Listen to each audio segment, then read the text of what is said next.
Tout a commencé comme une simple promenade. Nous étions un petit groupe d'amis, décidés à profiter d'une randonnée dans les bois avant que la nuit ne tombe. La forêt était paisible, l'air frais et chargé de l'odeur des pins. Nous parlions fort, riant de tout et de rien, nos voix résonnant à travers les arbres comme si nous étions les seuls à exister ici. Mais au fond, une étrange sensation d'être observé me traversait parfois l'esprit. Je l'ai ignoré. Le soleil commençait à disparaître derrière les collines, et c'est à ce moment que l'un de nous a remarqué que nous n'étions plus sur la bonne piste. « On aurait dû tourner à gauche, non ?» a dit Paul, en fronçant les sourcils. Personne n'était vraiment sûr de rien, mais on a continué à marcher, pensant que la sortie n'était pas loin. Mais plus nous avancions, plus le silence devenait lourd, presque oppressant. Les oiseaux avaient cessé de chanter, et le bruissement des feuilles sous nos pieds semblait être le seul bruit qui résonnait dans cette forêt désormais sinistre. La sensation d'être perdu, de ne plus avoir de repères, s'installait doucement. Et c'est là que j'ai commencé à sentir une certaine tension dans l'air, une nervosité partagée entre nous tous. Mais personne ne voulait l'admettre. Le chemin devant nous paraissait sans fin. Les arbres semblaient se resserrer autour de nous, et je me demandais soudain si nous n'étions pas allés trop loin, dans un endroit où nous n'aurions jamais dû mettre les pieds. Alors que nous tentions de comprendre où nous avions fait fausse route, une silhouette est apparue à travers les arbres, à quelques mètres devant nous. Un homme se tenait là, immobile, comme s'il nous attendait. Il portait un vieux manteau, trop usé pour le froid qui commençait à s'installer, et un chapeau abaissé sur son visage. Il ne bougeait pas, et l'étrangeté de la situation nous a cloués sur place. Personne n'a osé parler pendant ce qui semblait être une éternité. Il y avait quelque chose d'indéfinissablement dérangeant chez cet homme. Ses bras pendaient raides le long de son corps, et même à cette distance, je pouvais sentir son regard fixé sur nous, bien que ses yeux soient cachés sous l'ombre de son chapeau. Je voulais dire quelque chose, briser ce silence pesant, mais ma gorge était nouée, et les mots ne venaient pas. C'est Paul qui a pris l'initiative de l'appeler. « Eh, vous connaissez le chemin pour sortir d'ici ?» Mais l'homme ne répondit pas. Il resta là, à nous observer, comme s'il étudiait chacun de nos mouvements. Puis, lentement, trop lentement, il a fait un pas en avant. Juste un. Suffisant pour que je sente un frisson glacial me parcourir l'échine. Quelque chose n'allait pas du tout chez cet homme. « On devrait partir », murmura Sarah, la voix tremblante. Elle avait raison. Tout en moi me disait de fuir. Mais avant que l'on puisse bouger, l'homme parla d'une voix grave et rauque qui semblait résonner entre les troncs. « Vous ne pourrez pas fuir, dit-il. Charlie ne vous laissera pas partir. » À l'entente de ce nom, une vague de terreur s'est abattue sur nous. Qui était Charlie? Et pourquoi cet homme semblait-il si sûr de notre sort? Nous avons tous échangé des regards, terrifiés, mais personne n'osait bouger. Il y avait quelque chose d'étrangement captivant chez cet homme, comme si ses paroles avaient scellé nos pieds au sol. Pourtant, au fond de moi, je savais qu'il fallait partir, et vite. Alors, sans dire un mot, j'ai tiré doucement sur le bras de Sarah pour la pousser à avancer, espérant que les autres suivraient. Nous avons commencé à marcher rapidement, sans regarder en arrière, mais l'atmosphère autour de nous avait changé. Chaque craquement de branches, chaque souffle de vent dans les arbres semblait amplifié. Le poids de la nuit tombante se faisait sentir, et le nom Charlie résonnait encore dans ma tête. Qui était-il? Était-il réel, ou était-ce une ruse pour nous effrayer? Mais ce n'était pas juste une impression. Alors que nous accélérions le pas, un sentiment étrange m'envahit. Nous étions suivis. Au début, c'était subtil, comme si des pas résonnaient à peine derrière nous, se fondant avec les nôtres. Mais plus nous marchions, plus le bruit se faisait distinct. Des craquements réguliers, comme si quelqu'un ou quelque chose avançait à notre rythme, à quelques mètres derrière. Je me suis retourné brusquement, espérant surprendre ce qui nous traquait. Mais il n'y avait rien. Juste l'obscurité qui s'étendait entre les troncs d'arbres et ce silence oppressant, interrompu uniquement par nos respirations haletantes. Pourtant, cette sensation persistait, celle d'une présence constante, une ombre invisible qui semblait se rapprocher à chaque pas. L'angoisse montait. et l'idée que nous ne puissions pas échapper à cette chose commençait à s'infiltrer dans mon esprit. Peu importe combien de kilomètres nous parcourions, la forêt semblait toujours la même, comme si nous tournions en rond, coincés dans un cauchemar sans fin. Au bout de ce qui semblait être des heures à marcher sans fin, nous nous sommes arrêtés, épuisés et désorientés. Aucun de nous ne savait où nous étions, et la panique se lisait dans les yeux de chacun. L'idée même que nous étions piégés ici, avec cette présence invisible qui nous traquait, devenait insupportable. « On doit faire quelque chose », murmura Sarah, essoufflée. « Mais quoi ?» Aucun de nous n'avait de réseau sur nos téléphones, et même si nous l'avions eu, il n'y avait aucune chance qu'on puisse expliquer où nous étions. Nous étions seuls, perdus au milieu de nulle part. Et c'est alors que je n'ai entendu pour la première fois un rire. Faible, presque imperceptible, mais tellement terrifiant qu'il fit naître un frisson dans tout mon corps. « Vous avez entendu ça ?» demandai-je à voix basse, priant que ce soit mon imagination. Mais à l'expression horrifiée sur le visage de Paul, je savais que ce n'était pas le cas. Le rire s'éleva à nouveau, plus proche cette fois, comme s'il provenait des arbres autour de nous. Puis, entre deux éclats, une voix basse chuchota. « Charlie approche. » Nous nous sommes tous tournés d'un coup, cherchant frénétiquement autour de nous l'origine de ce son. Et c'est là que je l'ai vu. Une silhouette, beaucoup plus petite que l'homme que nous avions croisé plus tôt, mais tout aussi immobile et sinistre, se tenait entre deux arbres à une dizaine de mètres de nous. Son visage était à peine visible dans l'obscurité, mais je pouvais distinguer un sourire figé, déformé, qui ne semblait pas humain. La silhouette commença à bouger, lentement, chaque pas résonnant dans le silence oppressant de la forêt. Mon cœur battait à tout rompre, et je sentais une peur viscérale m'envahir. C'était Charlie. Cela ne pouvait être que lui. Sans attendre, nous avons pris nos jambes à notre cou, courant à toute allure à travers les bois, nos pieds dérapant sur le sol humide, nos souffles courts et désespérés. Mais peu importe notre vitesse, cette sensation de danger imminent ne faisait que croître. Charlie était derrière nous, toujours là, à une distance effrayante, nous suivant de près, comme s'il jouait avec nous. Nous courions à perdre haleine, nos corps épuisés, mais poussés par une terreur que nous ne pouvions plus ignorer. Peu importe la direction que nous prenions, la forêt restait la même, dense, étouffante, comme si elle nous emprisonnait dans un labyrinthe sans issue. Et derrière nous, toujours ce rire, ce ricanement démentiel qui résonnait, se rapprochant de plus en plus. Charlie jouait avec nous, je le sentais. Paul trébucha soudain, s'effondrant lourdement au sol. Nous nous sommes tous arrêtés, haletants, pour le relever, mais avant que nous ne puissions faire quoi que ce soit, une ombre surgit entre les arbres. Là, à quelques mètres, se tenait Charlie, plus proche que jamais. Sa silhouette était plus claire maintenant. Petite, presque enfantine, mais tout en lui semblait tordu, comme un cauchemar incarné. Ses vêtements étaient en lambeaux, et son visage, déformé par un sourire grotesque, reflétait une malveillance indescriptible. Sarah poussa un cri étouffé, et je sentis mon corps se paralyser de peur. Nous étions pris au piège. Charlie n'avait plus besoin de courir, il savait que nous étions à sa merci. Ses pas lents et délibérés résonnaient sur le sol humide, alors qu'il s'approchait de Paul, toujours à terre. Mon esprit tournait à toute vitesse, cherchant désespérément une issue, une manière de fuir ce cauchemar. C'est alors que l'impensable arriva. Paul se releva brusquement et, dans un geste de pure panique, lança une branche qu'il avait ramassée en direction de Charlie. Mais au lieu de l'atteindre, la silhouette s'effaça soudain, comme si elle n'avait jamais été là. Le rire résonna une dernière fois dans l'air, puis tout s'éteignit. Nous nous tenions là, figeux, incapables de comprendre ce qui venait de se passer. Était-ce fini? Avions-nous vraiment échappé à cette horreur?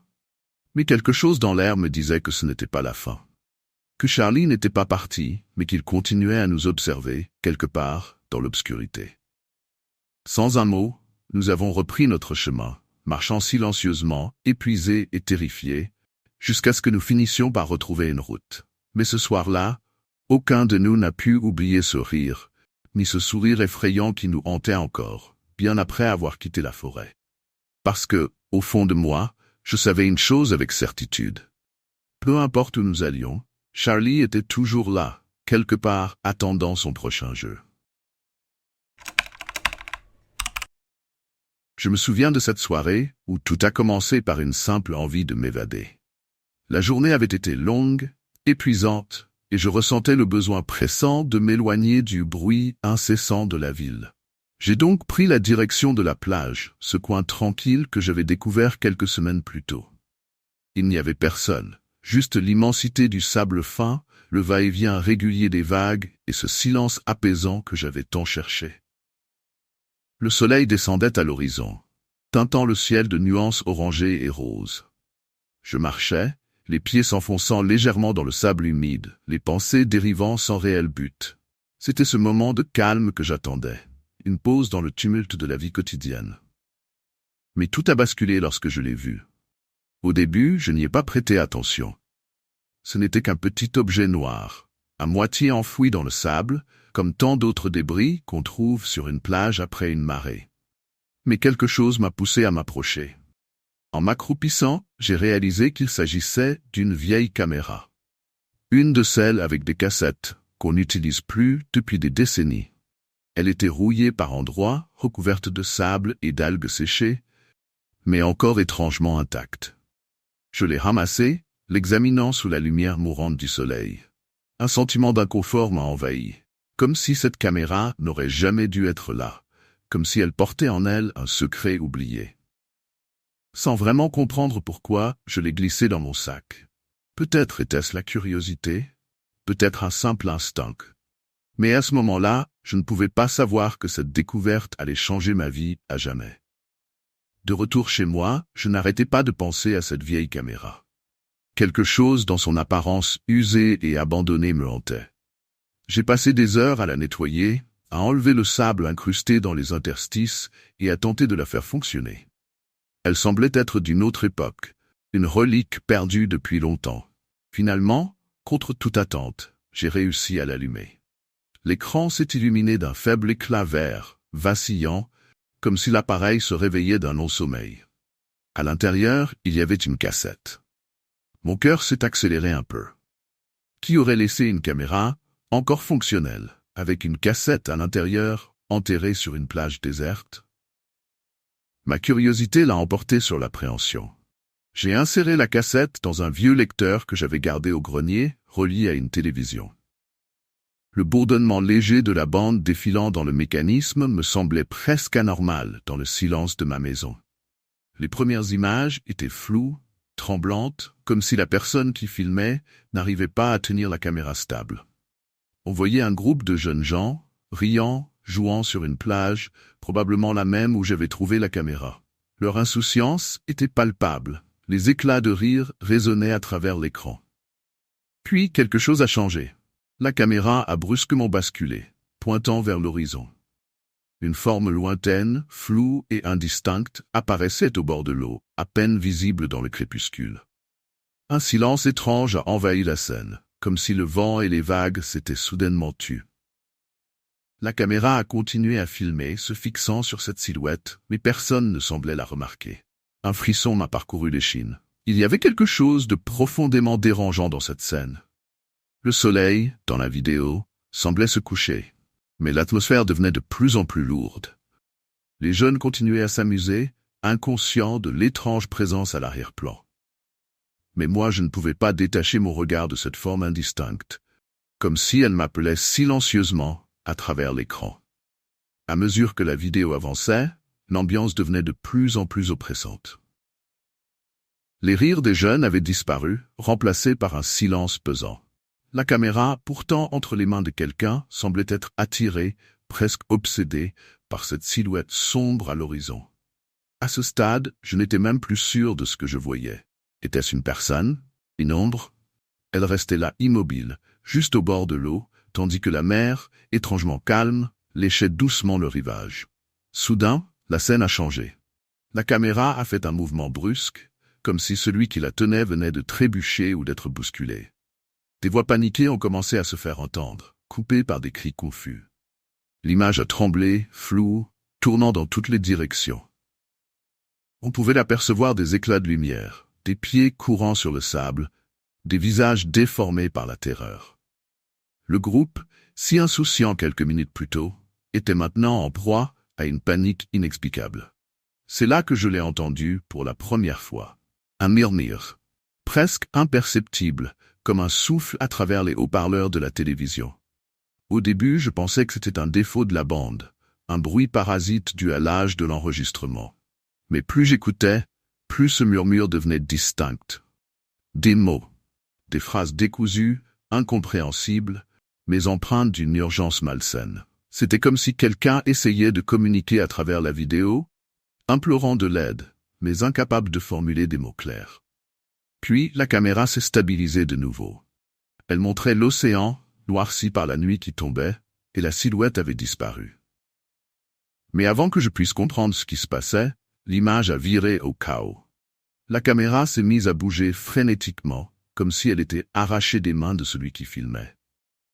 Le murmure s'est transformé en une sorte de râle profond, presque animal, et l'écran s'est soudainement rempli de statique. Je suis resté là, figé, incapable de détourner les yeux. Quelque chose dans cette vidéo n'était pas naturel. Il y avait une présence, quelque chose de mauvais, comme si la caméra elle-même avait capturé bien plus que de simples images. Après avoir regardé cette séquence troublante, quelque chose a changé chez moi.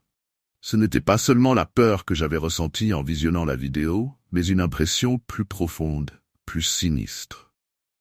La maison, habituellement si familière et réconfortante, semblait différente. Les ombres paraissaient plus longues, plus denses, et j'avais l'impression constante d'être observé. La nuit qui a suivi, je n'ai presque pas dormi. Chaque craquement dans les murs, chaque grincement du plancher me faisait sursauter. J'avais l'impression que quelque chose se déplaçait dans les coins sombres, à la limite de ma vision, toujours juste hors de portée. Le murmure, celui que j'avais entendu dans la vidéo, semblait maintenant résonner dans ma tête. Parfois, il semblait venir de la télévision, éteinte, mais encore présente dans la pièce. D'autres fois, il se fondait dans le souffle du vent ou dans le clapotis lointain des vagues que je croyais entendre, même si j'étais loin de la plage.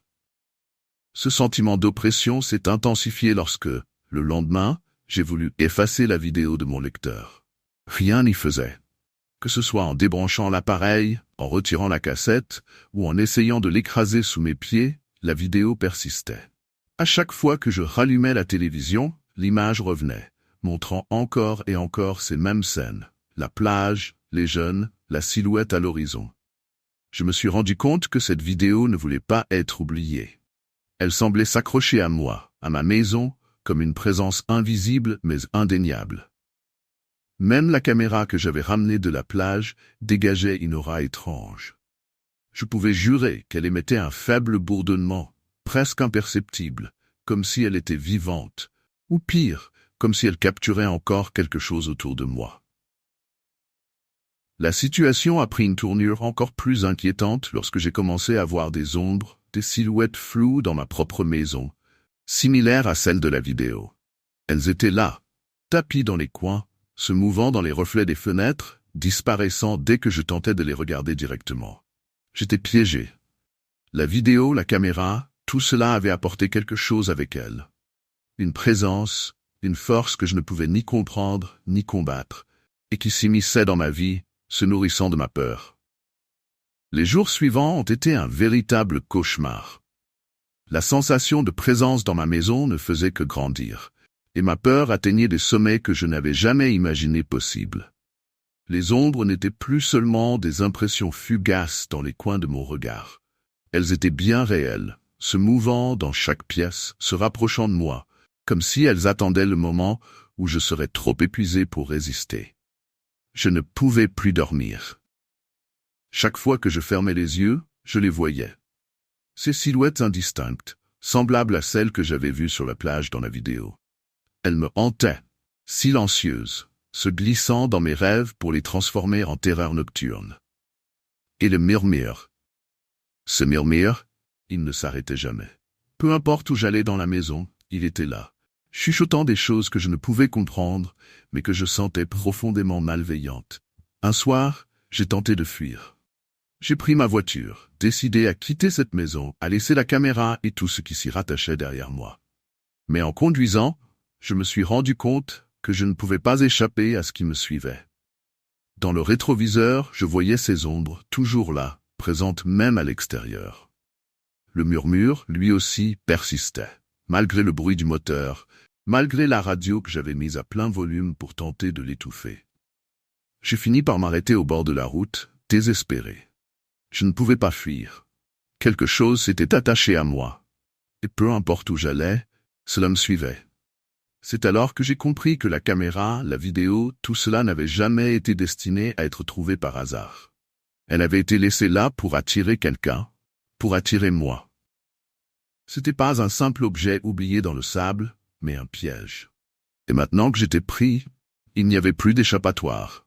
Cette nuit-là, en rentrant chez moi, j'ai fait ce que je n'aurais jamais pensé possible. J'ai remis la cassette dans le lecteur et j'ai appuyé sur lecture. Cette fois, les images étaient différentes. Il n'y avait plus les jeunes à la plage. C'était moi. Moi, dans ma maison, assis là, devant l'écran. La caméra filmait, mais je ne la tenais pas. Derrière moi, à l'écran, une silhouette se tenait dans l'ombre. Elle s'approchait lentement, son visage invisible, mais je pouvais sentir sa présence froide et inhumaine. Je me suis retourné brusquement, terrifié, mais il n'y avait personne. Pourtant, je savais qu'elle était là, quelque part dans l'obscurité, attendant le moment où elle sortirait enfin des ombres. Et à cet instant, j'ai compris que je ne serais plus jamais seul. Ce que j'avais ramené de cette plage n'était pas simplement une caméra. C'était quelque chose de bien plus sombre, quelque chose qui ne me quitterait jamais. Je me souviens encore de cet été où tout a changé. J'étais un gamin insouciant à l'époque, peut-être 8 ou 9 ans, et j'adorais passer les vacances chez ma tante. Elle vivait dans un quartier tranquille, loin du bruit de la ville, entouré de petites maisons et de champs à perte de vue. Pour moi, c'était un véritable terrain d'aventure. Chaque matin, après le petit déjeuner, je filais dehors, prêt à explorer les environs. Il n'y avait jamais grand monde dans les rues, et j'aimais cette impression de solitude, comme si le monde m'appartenait. Ma tante me laissait une grande liberté, tant que je restais dans le voisinage. Je courais dans les champs, je suivais les petits chemins de terre, et parfois je passais des heures à observer les insectes ou à chercher des pierres particulières. C'était une époque où je ne connaissais pas encore la peur. Pour moi, le monde était simplement fascinant et inoffensif. Mais ce jour-là, quelque chose dans l'air semblait différent. Je ne saurais dire pourquoi, mais j'avais cette sensation étrange, comme si j'étais observé. Pourtant, il n'y avait rien d'inhabituel. La lumière du soleil baignait le quartier d'une douce chaleur, les oiseaux chantaient et le vent faisait danser les feuilles des arbres. Tout paraissait normal, et pourtant, une petite voix au fond de moi murmurait que quelque chose clochait. Je me souviens avoir emprunté un chemin que j'avais déjà parcouru 1000 fois, celui qui passait derrière la maison de ma tante et longeait un petit champ à moitié abandonné. Le silence était plus pesant que d'habitude, presque oppressant. Je me suis arrêté un moment, comme si mon instinct essayait de me prévenir de quelque chose, mais je n'y ai pas prêté attention. Après tout, j'étais juste un enfant curieux, loin de tout danger, ou du moins c'est ce que je croyais. Je continuais à marcher sur le chemin, distrait par le bruit de mes propres pas sur le gravier, quand je l'ai aperçu. Une voiture stationnée un peu plus loin, juste à la limite du champ de vision. Le moteur tournait doucement, émettant ce bourdonnement constant que je trouvais presque hypnotisant. À l'intérieur, un homme était assis derrière le volant, la fenêtre abaissée. Il semblait attendre, mais je ne savais pas quoi. Je me souviens avoir ressenti un léger frisson, cette impression désagréable de quelque chose qui ne va pas, même si je ne pouvais pas encore mettre le doigt dessus. L'homme m'a vu. Son regard s'est accroché au mien, et aussitôt, son visage s'est éclairé d'un sourire. « Hé petit, viens ici !» m'a-t-il lancé d'une voix douce, presque trop amicale. Je me suis arrêté net, hésitant. Il a fouillé quelque chose sur le siège à côté de lui, puis a sorti une poignée de bonbons colorés qu'il a agités devant moi. « Tu en veux ?» Je n'ai pas bougé. Mon cœur battait un peu plus vite, mais une part de moi voulait lui faire confiance. Il n'avait pas l'air méchant, juste insistant. Pourtant, quelque chose dans son sourire me mettait mal à l'aise. C'était un sourire trop large, trop figé, comme une façade. Il a alors changé de tactique. « Ta tante m'a demandé de venir te chercher, tu sais ? a-t-il ajouté, sa voix toujours aussi douce mais pressante. Elle m'a dit que tu devais rentrer. Monte, je te ramène à la maison. Je me souviens avoir vacillé à ce moment-là, mon esprit tiraillé entre la curiosité et cette petite alarme intérieure qui hurlait que quelque chose ne tournait pas rond. Comment connaissait-il ma tante? Était-il vraiment venu pour m'aider? Ou était-ce un mensonge? Mais à cet âge, il est difficile de comprendre la gravité des choses. Pendant une fraction de seconde, j'ai avancé d'un pas, attiré malgré moi vers la voiture et les promesses de bonbons. Puis, juste avant que je n'avance davantage, j'ai entendu une voix derrière moi, forte et familière. Une femme m'appelait. C'était une voisine, une amie de ma tante, qui marchait sur le trottoir en face. Elle répétait mon prénom, et sa voix sonnait étrangement paniquée. Dès que la voix de la voisine a retenti, tout a changé. Le sourire de l'homme s'est effacé aussi vite qu'il était apparu, laissant place à une expression froide, presque hostile. Ses yeux, qui semblaient si doux un instant plus tôt, sont devenus perçants et durs comme ceux d'un prédateur frustré. Il m'a regardé un court instant, puis a frappé rageusement le volant avant de démarrer brusquement. Le crissement des pneus sur le gravier a résonné dans l'air calme, tandis que la voiture s'éloignait à toute vitesse, disparaissant au bout du chemin. Je me tenais là, figé, incapable de bouger, le cœur battant à tout rompre. La voisine a traversé la rue en courant et m'a attrapé par les épaules, l'air bouleversé. « Ça va, mon chéri? Qu'est-ce que tu faisais là? Tu le connais, cet homme ?» m'a-t-elle demandé, sa voix tremblante mais ferme. Je n'ai pas su quoi répondre. Tout est allé si vite que j'avais du mal à comprendre ce qui venait de se passer. Une partie de moi refusait de croire que quelque chose de grave avait failli arriver. Après tout, je n'avais fait qu'hésiter à parler à un inconnu. Pourtant, en regardant le visage inquiet de la voisine, je réalisais que j'étais passé très près de quelque chose de dangereux. Quelque chose que je n'étais pas encore en âge de comprendre pleinement. Elle m'a pris par la main et m'a ramené chez ma tante sans poser plus de questions. Mais je sentais bien qu'elle était troublée. Son regard balayait constamment les environs, comme si elle craignait que la voiture réapparaisse à tout moment. Moi, je n'arrivais pas à détacher mon esprit de ce moment étrange, du basculement soudain dans le comportement de l'homme. Ce changement rapide, cette façon dont son sourire s'était effondré, m'a laissé un goût amer. Quand nous sommes arrivés à la maison, ma tante m'a accueilli avec son habituelle gentillesse, mais la voisine l'a prise à part pour lui parler à voix basse.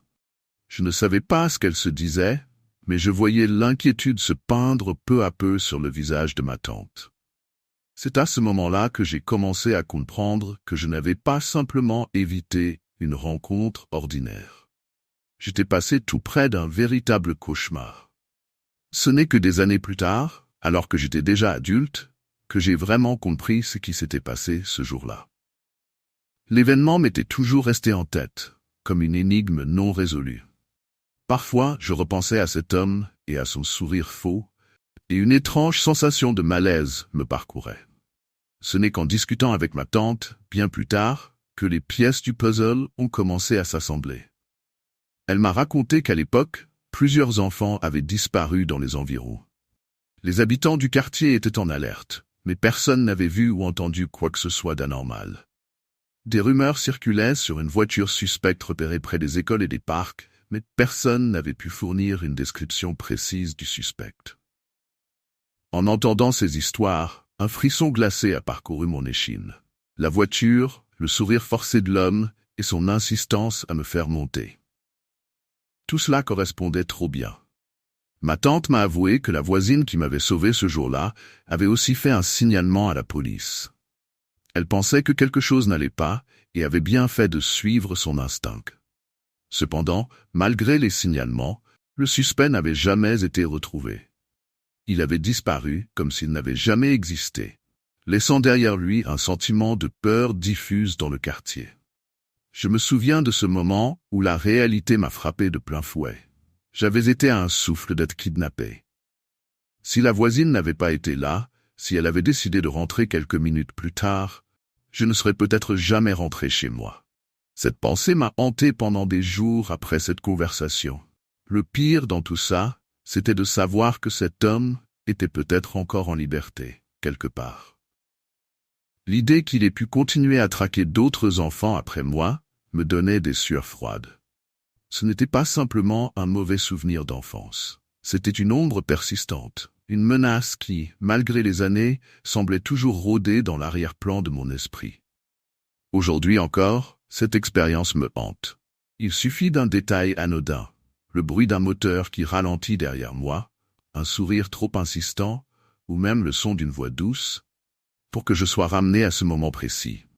Ce n'est pas seulement la peur d'avoir été à 2 doigts de disparaître, c'est la conscience que parfois, le danger se cache sous des apparences banales, dans une journée ensoleillée où rien ne semble pouvoir arriver. Avec le temps, j'ai appris à vivre avec cette angoisse latente, mais elle ne disparaît jamais vraiment. Chaque fois que je croise des enfants seuls dans la rue, un frisson me parcourt. Je ressens l'envie irrépressible de les avertir, de leur dire de ne jamais faire confiance à un inconnu, même si sa voix est douce et ses intentions semblent bienveillantes. Je sais à quel point tout peut basculer en une fraction de seconde. Parfois, je me demande ce qu'il est devenu, cet homme dans la voiture. Est-il encore en liberté, caché quelque part, toujours à la recherche d'une nouvelle victime? Ou bien a-t-il été arrêté pour d'autres crimes sans que je le sache jamais? Cette incertitude est sans doute la partie la plus insidieuse du traumatisme.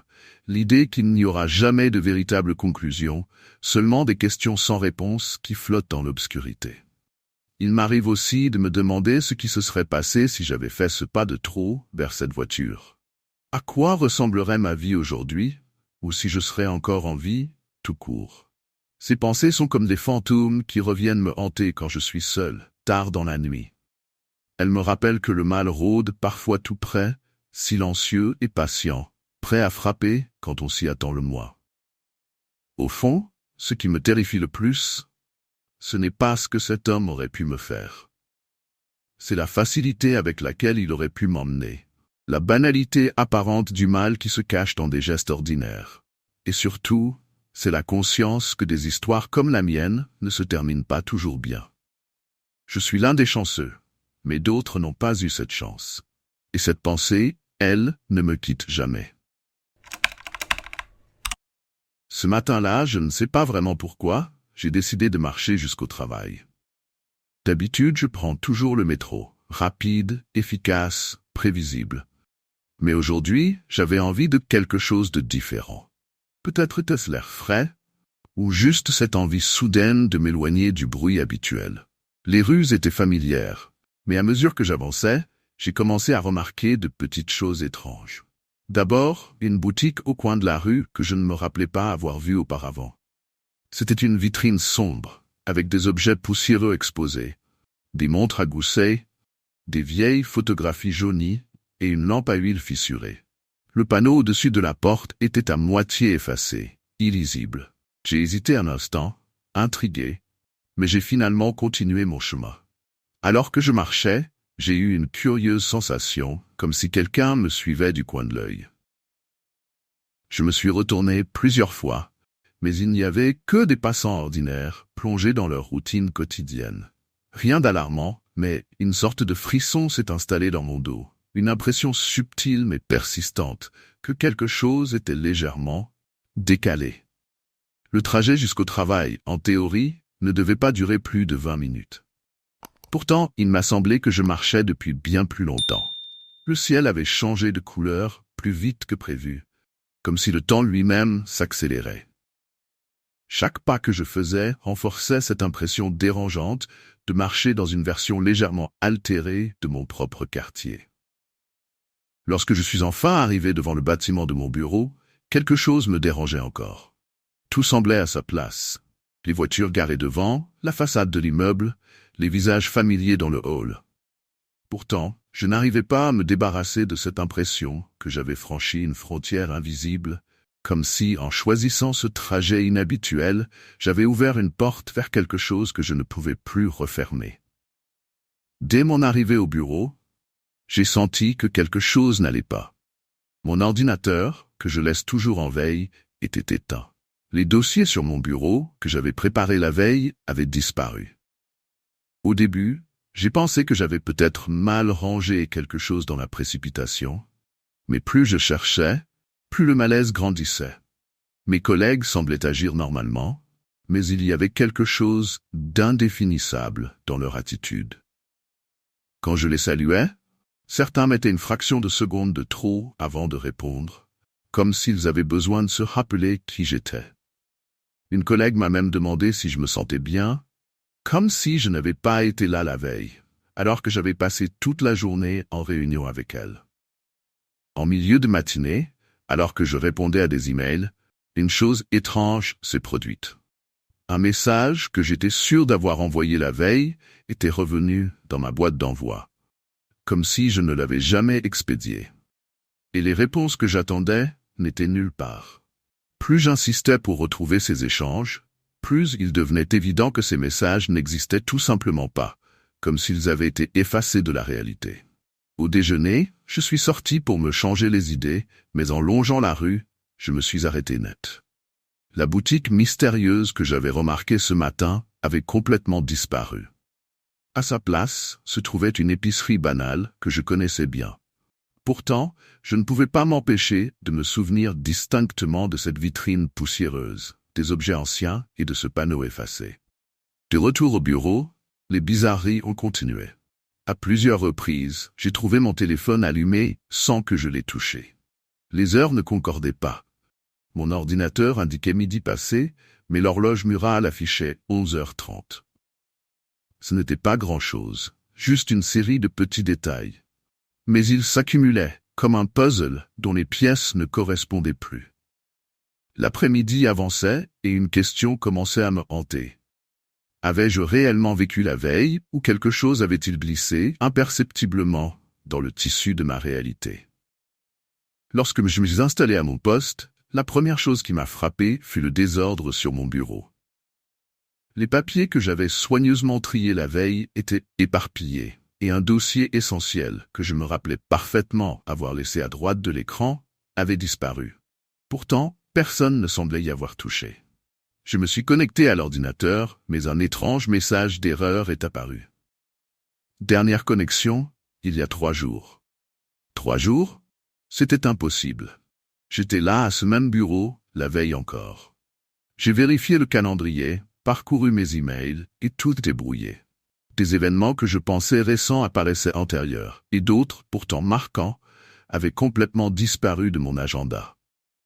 Les conversations avec mes collègues ont commencé à renforcer cette impression de décalage. Lors d'un échange informel à la machine à café, un collègue m'a regardé avec étonnement quand je lui ai demandé comment s'était passée la réunion du matin. « Quelle réunion ?» a-t-il répondu. Je suis resté interdit. J'étais sûr d'avoir reçu une notification pour cette réunion, mais lorsque j'ai vérifié mon téléphone, il n'y avait aucun rappel. Plus tard, en travaillant sur un document, un nom inconnu est apparu parmi les contributeurs. Jules C. Ce nom ne me disait absolument rien, mais il figurait partout, comme si cette personne avait travaillé à mes côtés depuis des mois. Intrigué, je suis allé demander à la RH, mais à mon grand étonnement, ils m'ont confirmé qu'il n'y avait jamais eu de Jules C. parmi le personnel.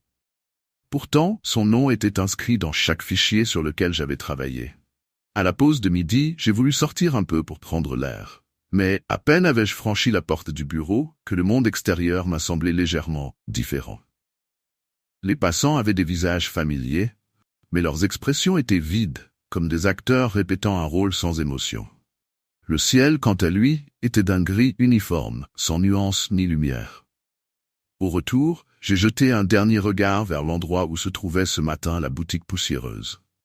Rien. Il n'en restait aucune trace, comme si elle n'avait jamais existé. Une idée effrayante a commencé à germer dans mon esprit. Et si la boutique n'avait pas disparu? Mais si c'était moi qui glissais hors du monde que je connaissais? Les jours suivants ont été marqués par une intensification des événements troublants. Chaque matin, je prenais le même chemin pour le travail, mais à chaque fois, je découvrais des détails que je n'avais jamais remarqués auparavant. Un lampadaire, par exemple, qui semblait avoir été récemment repeint, affichait maintenant des éclats de couleurs vives que je jurerais avoir été ternes la veille.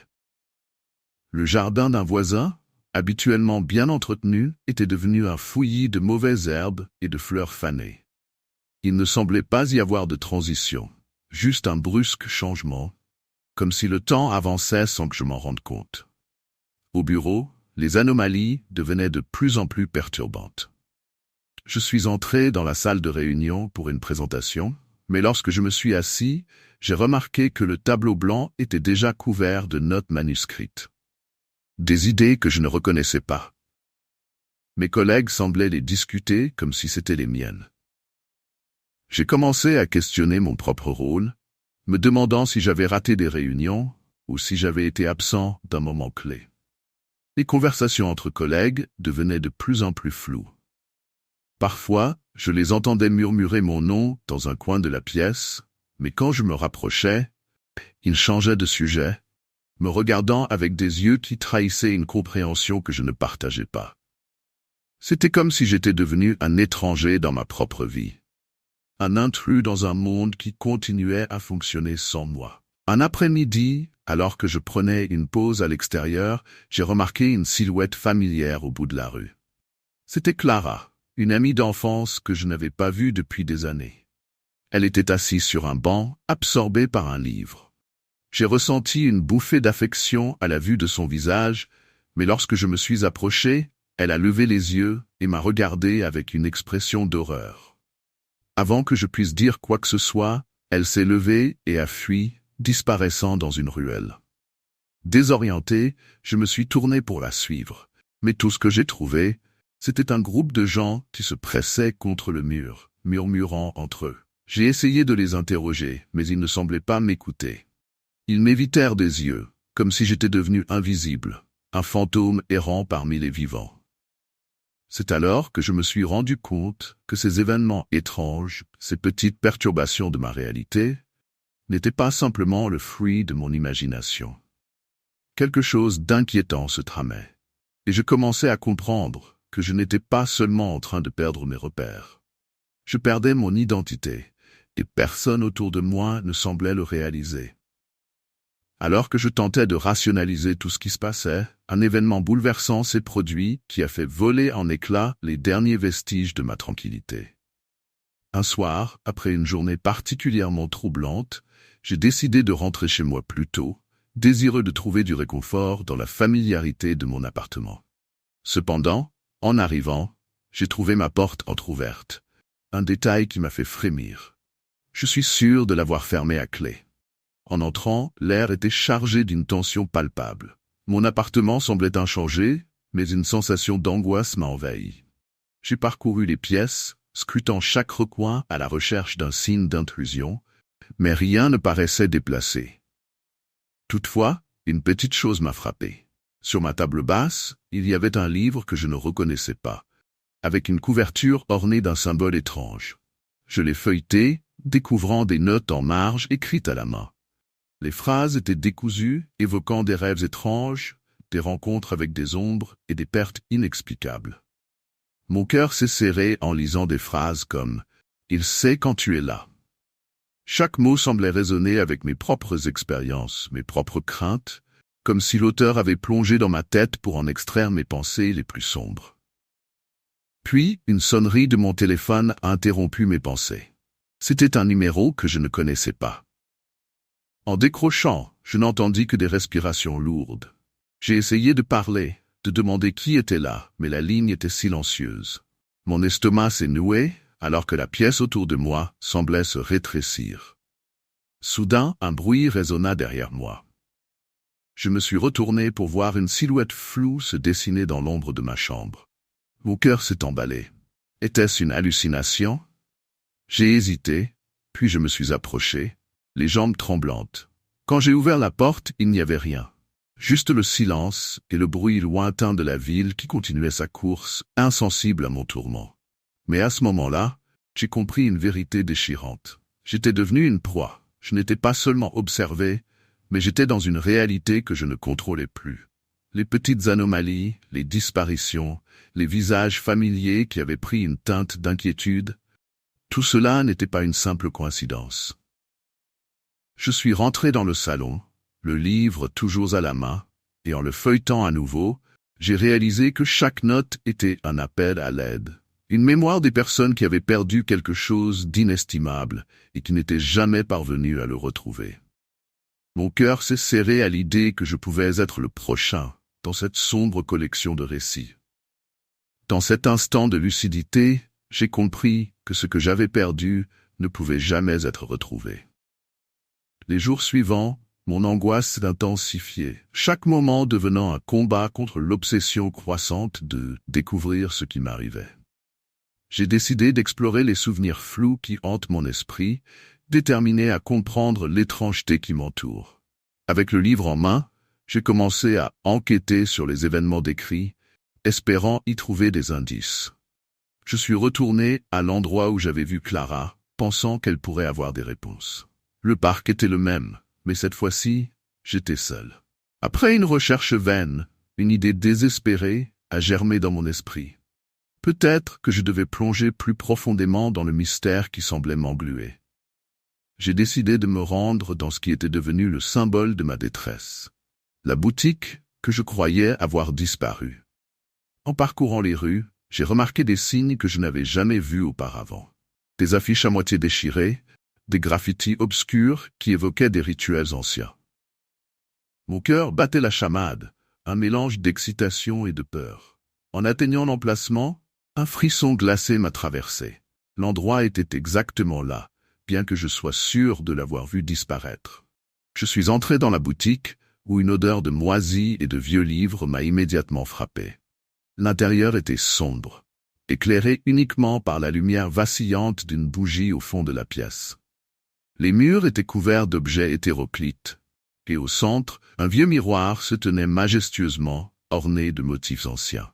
En m'approchant, une angoisse grandissante m'a envahi, car je savais que ce miroir n'était pas ordinaire. Il semblait pulser avec une énergie propre. Mes yeux se sont fixés sur mon reflet, mais ce que j'ai vu n'était pas moi. L'image dans le miroir était celle d'un autre homme, un homme qui avait l'air désespéré, errant dans une vie qui n'était pas la sienne. Il avait l'air perdu, comme si son âme était emprisonnée de l'autre côté du verre. C'était un écho de ce que je devenais, un avertissement de ce que je pourrais devenir si je ne parvenais pas à sortir de ce cauchemar.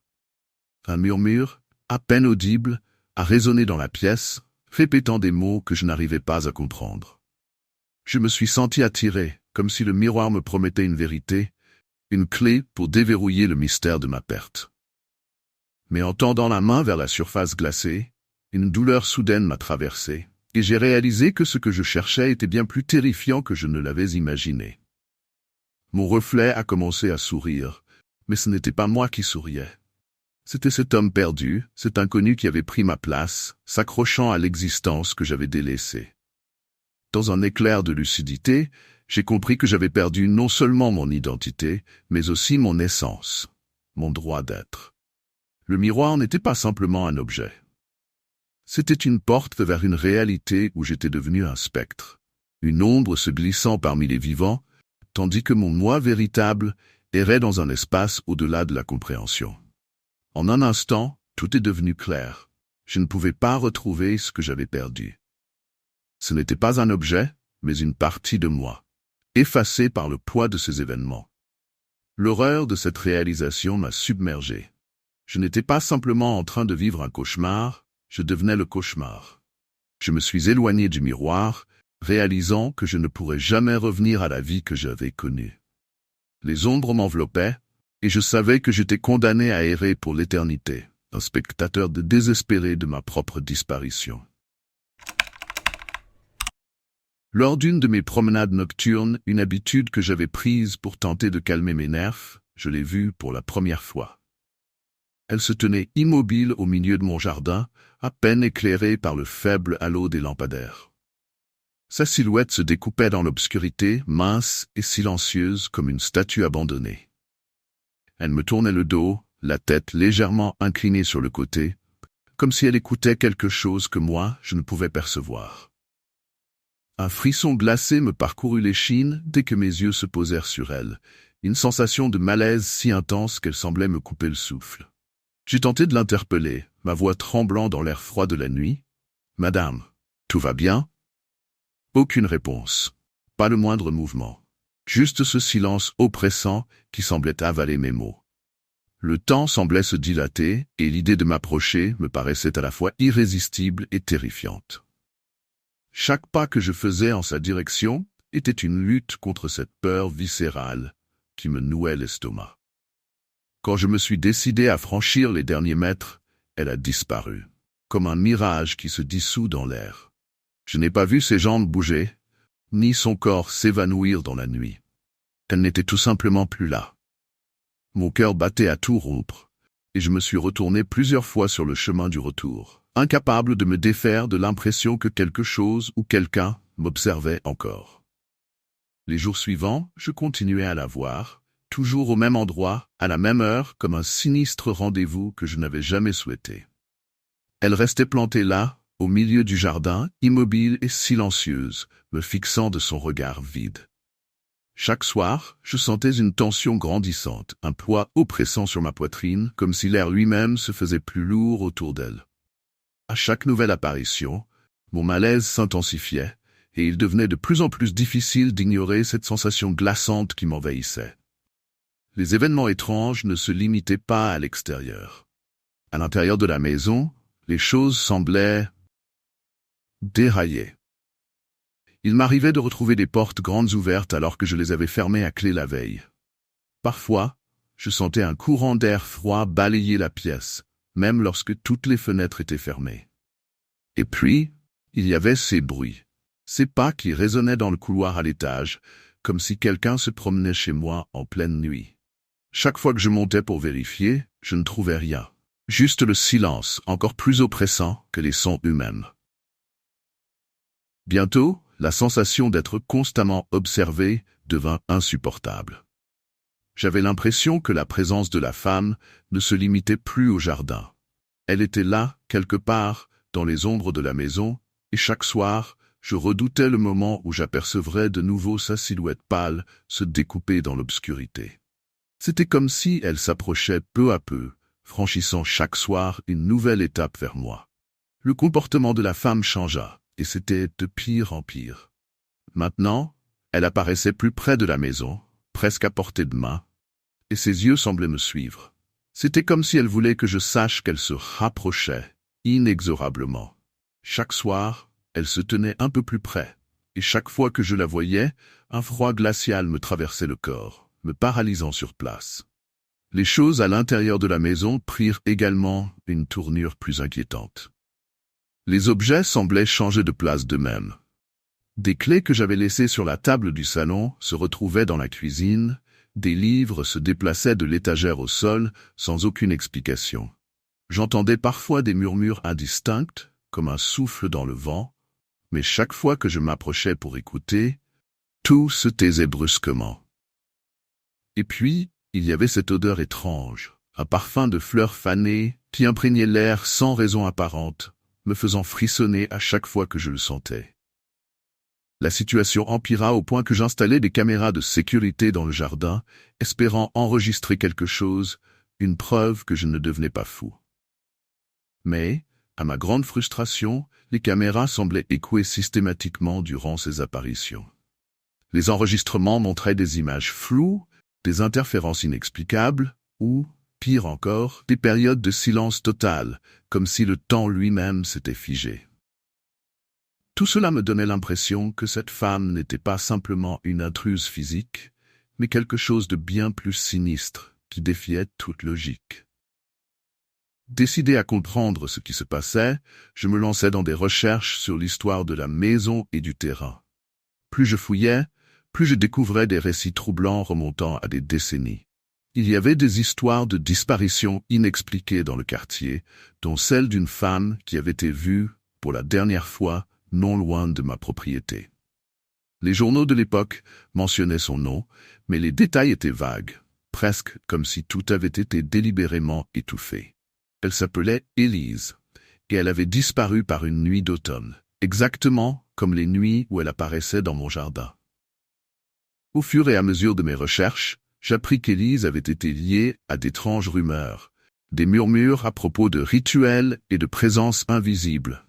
Certains disaient qu'elle avait été obsédée par une entité qu'elle prétendait voir autour de sa maison, exactement là où se trouvait la mienne aujourd'hui.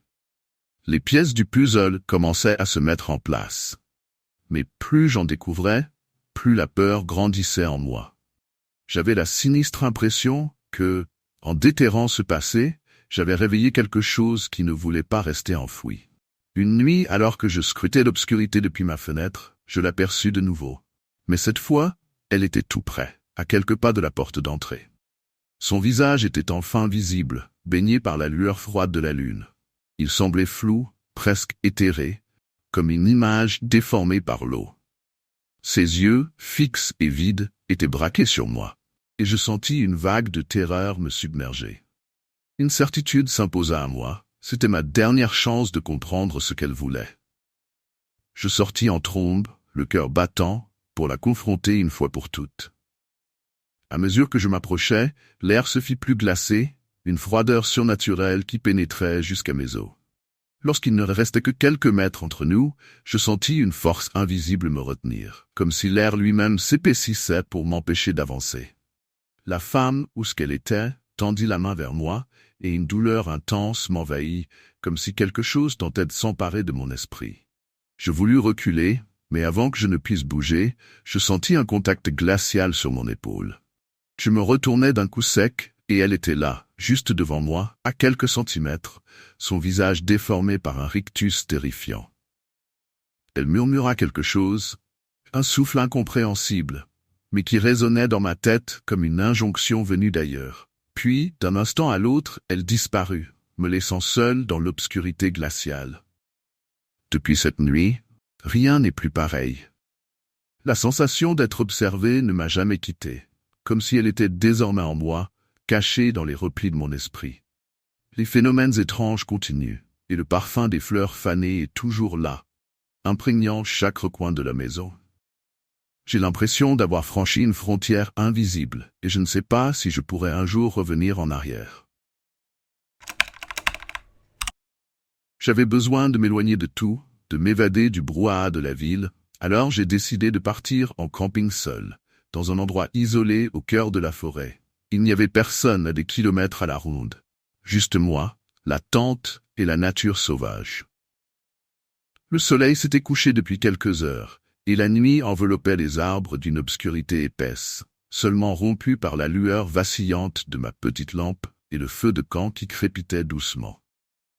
Assise devant les flammes, j'écoutais le vent souffler à travers les branches, produisant une mélodie presque apaisante, et le bruissement occasionnel des feuilles qui dansaient sous la brise.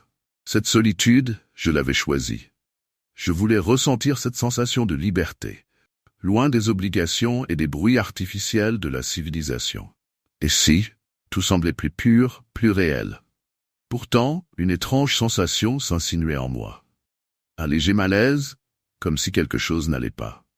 Au début, je l'ai attribué à l'isolement et à l'obscurité environnante. Mon esprit me jouait peut-être des tours, amplifiant le moindre bruit, le moindre craquement dans les bois. Je me disais que c'était normal, que c'était ce que je cherchais en venant ici, m'exposer à cette nature brute et sauvage. Alors, je me suis réfugié dans ma tente, laissant la fatigue de la journée m'envahir. Alors que je m'enroulais dans mon sac de couchage, je me sentais vulnérable, mais étrangement apaisé par le son monotone du vent qui continuait de murmurer à l'extérieur. C'était comme si la forêt respirait doucement, me berçant vers le sommeil. Pourtant, cette impression de malaise persistait, flottant à la lisière de mes pensées, prête à se manifester au moindre signe d'alerte. Je ne sais pas combien de temps j'ai dormi avant d'être réveillé par un bruit à l'extérieur. D'abord, c'était presque imperceptible. Un craquement léger dans les feuilles mortes. J'ai pensé que c'était probablement un animal, peut-être un petit renard ou un cerf curieux s'aventurant près de ma tente. Mais alors que je me concentrais pour écouter, j'ai réalisé que ces bruits n'avaient rien d'accidentel. Ce n'étaient pas les pas désordonnés d'un animal qui errait à la recherche de nourriture. Non, c'étaient des pas lents, délibérés. Quelqu'un ou quelque chose marchait autour de ma tente. Mon cœur s'est mis à battre plus vite, et j'ai retenu mon souffle, tendant l'oreille pour distinguer la provenance du bruit. Les pas se rapprochaient, puis s'éloignaient, comme si la personne tournait autour de mon campement, traçant un cercle invisible. J'ai essayé de me convaincre que ce n'était rien de plus qu'un randonneur égaré, mais qui viendrait ici, dans un endroit aussi reculé, en pleine nuit. Alors, j'ai entendu quelque chose qui a glacé mon sang. Une main a frôlé le tissu de la tente, doucement, comme si elle le caressait, explorant sa surface. Le frottement était lent, presque délicat, et j'ai senti la toile trembler légèrement sous la pression. Ce n'était pas un animal. Il n'y avait plus de doute possible. Quelqu'un était là, juste de l'autre côté, si proche que je pouvais presque sentir sa présence à travers le mince tissu qui nous séparait. À ce moment, je n'osais pas bouger. Chaque muscle de mon corps était tendu, comme figé par la peur. J'espérais que peut-être, si je restais parfaitement immobile, celui ou celle qui était là finirait par s'éloigner, par me laisser tranquille. Mais les pas ne s'arrêtaient pas. Ils continuaient de tourner autour de la tente, traînant, sinistre, comme une promesse de quelque chose de plus terrifiant à venir. Mon cœur battait si fort que j'avais l'impression qu'il résonnait dans toute la tente. Je m'efforçais de me calmer, de me convaincre que ce n'était peut-être rien, que mon esprit amplifiait la situation. Pourtant, chaque fibre de mon être criait que quelque chose n'allait pas. Les pas s'étaient arrêtés, et le silence qui s'ensuivit était encore plus angoissant. J'ai décidé d'allumer ma lampe de poche. Ma main tremblait lorsque j'ai appuyé sur l'interrupteur, projetant un faisceau de lumière à travers la tente. Je me suis redressé lentement, et d'un geste hésitant, j'ai pointé la lumière vers l'endroit d'où j'avais entendu les bruits. La clarté perça les ténèbres à l'extérieur, mais il n'y avait rien. Pas de silhouette, pas de mouvement, seulement la forêt plongée dans son obscurité profonde. J'ai balayé la lampe autour de moi, tentant de percer les ombres, de trouver une explication rationnelle. Mais le calme était si absolu qu'il en devenait presque surnaturel. C'était comme si la forêt elle-même retenait son souffle, attendant que je fasse le moindre mouvement.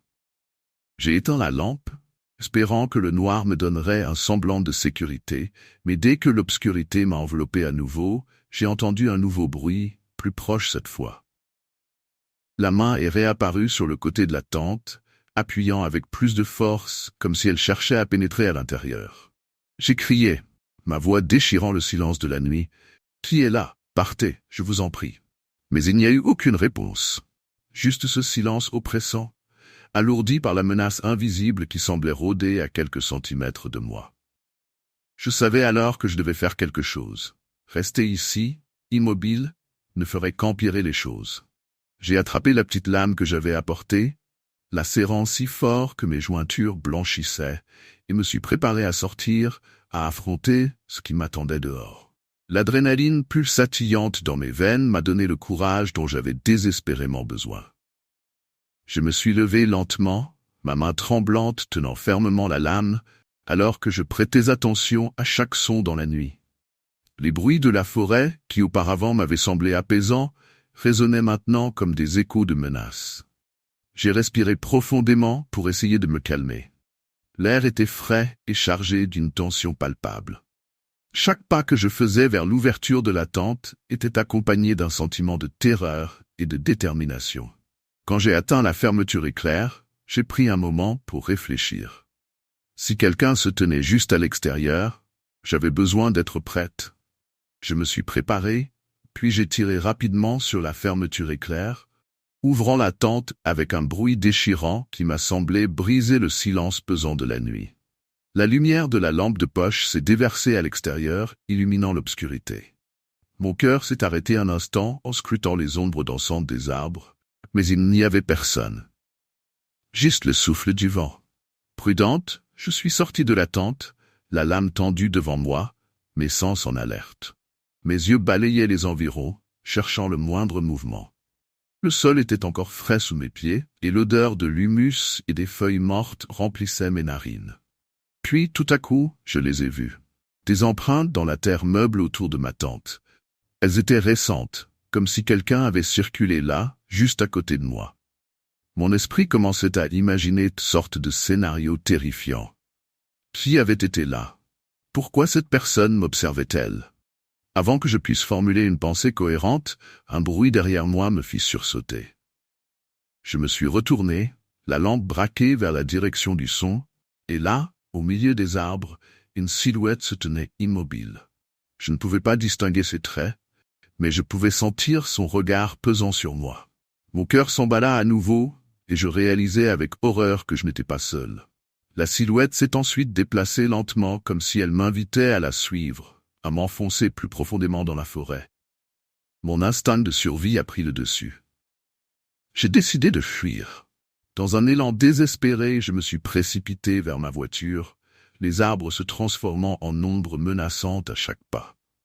Alors que je courais à travers la forêt, mes pensées tourbillonnaient, alimentées par la peur et l'adrénaline. Chaque craquement sous mes pieds me semblait comme un avertissement, un rappel de la présence qui me traquait. Je n'avais aucune idée de la direction dans laquelle je courais, mais l'urgence de quitter cet endroit me poussait à avancer, à fuir cette silhouette qui continuait de me hanter. Mon cœur battait la chamade, et mes poumons brûlaient à cause de l'effort. Je ne pouvais pas me permettre de ralentir, même si la fatigue menaçait de me rattraper. Mes yeux cherchaient désespérément la lumière de ma voiture, dont la silhouette se détachait faiblement à travers les arbres. Mais la route semblait interminable, comme si la forêt elle-même tentait de me retenir, de me faire tomber dans ses bras sombres. Soudain, un bruit résonna derrière moi, un bruit de pas rapide, presque comme une course. L'instinct de survie m'a pris à la gorge. Je ne pouvais pas regarder en arrière, je ne voulais pas voir ce qui me poursuivait. Je me suis concentré sur l'éclat de mes phares, le seul repère qui me promettait une évasion. Finalement, j'ai atteint ma voiture, mes mains tremblantes fouillant mes poches à la recherche de mes clés. J'ai dû les chercher pendant une éternité, la panique me gagnant de plus en plus à chaque seconde. Le bruit des pas se rapprochait et la terreur me paralysait. Quand j'ai enfin trouvé mes clés, j'ai plongé l'une d'elles dans la serrure de la porte, mais j'ai réalisé que mes mains tremblaient si fort que j'ai failli les laisser tomber. Dès que la porte s'est ouverte, j'ai sauté à l'intérieur, verrouillant la porte avec frénésie. Mes doigts se sont précipités pour tourner la clé dans le contact. Le moteur a grincé, puis a toussé avant de démarrer. Dans un élan de désespoir, j'ai enfoncé la pédale d'accélérateur, mes pneus crissant sur le gravier, et je suis parti à toute vitesse sur la route. Mais alors que je m'éloignais, le regard dans le rétroviseur, je vis une ombre se dessiner à la lisière des arbres, immobile, me fixant avec une intensité glaciale. Mon cœur se serra. Je savais que je n'étais pas complètement hors de danger. Cette nuit-là, la forêt avait partagé un secret, et je savais que je ne serais jamais capable de l'oublier. Salut tout le monde, j'espère que vous avez kiffé les histoires d'aujourd'hui. Si c'est le cas, pensez à mettre un pouce bleu et à vous abonner à la chaîne pour ne rien manquer. Dites-moi en commentaire quelle histoire vous avez préférée ou ce qui vous a le plus marqué. J'adore savoir ce que vous en pensez. Et avant de partir, n'oubliez pas de jeter un œil aux vidéos qui apparaissent à l'écran. Vous allez sûrement adorer. Merci d'avoir regardé et à la prochaine.